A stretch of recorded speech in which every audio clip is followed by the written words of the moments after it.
ชาวจอร์เจียได้พากันออกมาเดินขบวนยึดถนนหนทางของนครหลวงของประเทศในมื้อวันอาทิตย์วานนี้เพื่อประท้วงต่อหางกฎหมายที่สร้างความแตกแยกที่จะกำหนดให้สื่อมวลชนและองค์การต่างๆที่บ่เกี่ยวข้องกับการค้าดำเนินการลงทะเบียนในฐานะอยู่ภายใต้อิทธิพลของต่างประเทศถ้าพวกเขาเจ้าได้รับเงินทุนจากต่างประเทศหลายกว่า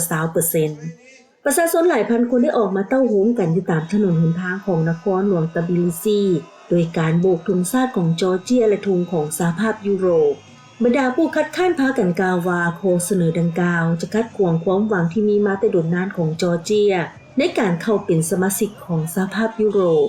บรรดานักวิจารณ์ได้พากันประณามต่อหางกฎหมายดังกล่าวว่าเป็นกฎหมายรัสเซียเนื่องจากมอสโกได้ใช้กฎหมายที่คล้ายคือกันนี้เพื่อประณามต่อองค์การข่าวที่เป็นอิสระและองค์การจัดตั้งต่างๆที่เห็นว่ามีความขัดแย้งกับวังเครมลิน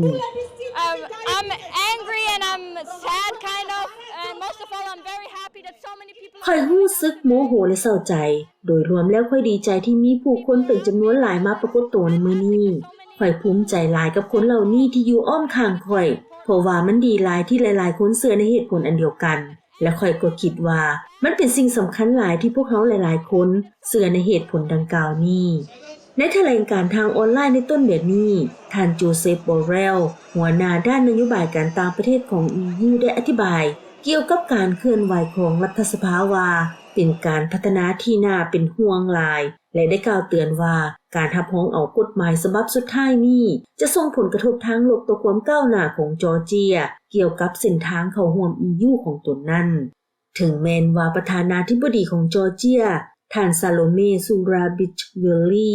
มีการคาดการณ์ว่าจะใช้สิทธิอำนาจคัดค้านหรือวีโต้ต่อกฎหมายนี้ถ้าหากถูกผ่านสภาในการอ่านมื้อที่3ก็ตาม